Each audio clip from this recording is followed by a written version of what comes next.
3 seconds. The appeal was dismissed by the learned Additional Sessions Judge, South East Saket Courts, New Delhi, vide order dated 25th March 2012. Thereafter, the appellants, after expiry of 3 weeks, filed second application under Section 438 CRPC,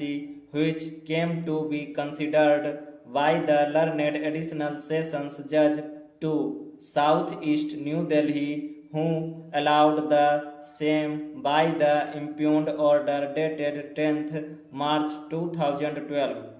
The aforesaid order was assailed before the High Court on two grounds. First, the accused persons had misrepresented the facts and that there was no change in the circumstances, and second, the application for grant of anticipatory bail could not have been entertained by the learned Additional Sessions Judge, for the first application was rejected by the learned Additional Sessions Judge 6, South East Saket.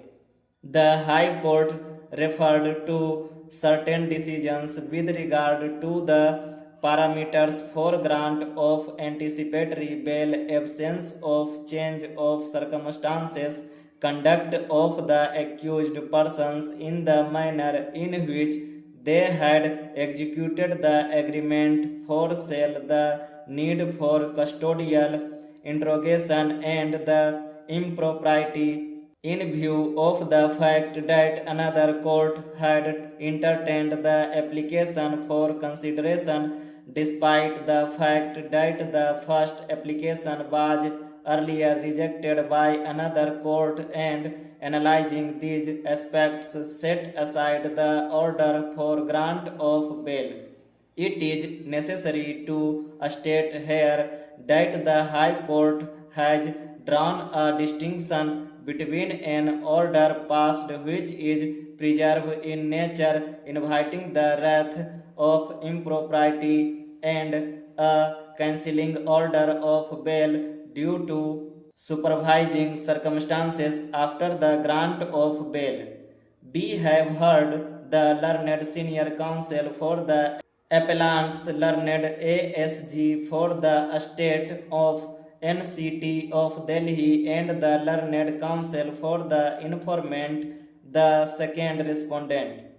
On a perusal of the order passed by the High Court, we find that it has felt disturbed that the second application under Section 438 CRPC was allowed by another Additional Sessions Judge who had not dealt with the first application. It has opined that the second judge could not have entertained the bail application, especially when the earlier judge was available. To elaborate, the Additional Sessions Judge who has dealt with the matter on the first occasion had neither been transferred from the said court nor had he become incapacitated to come to court.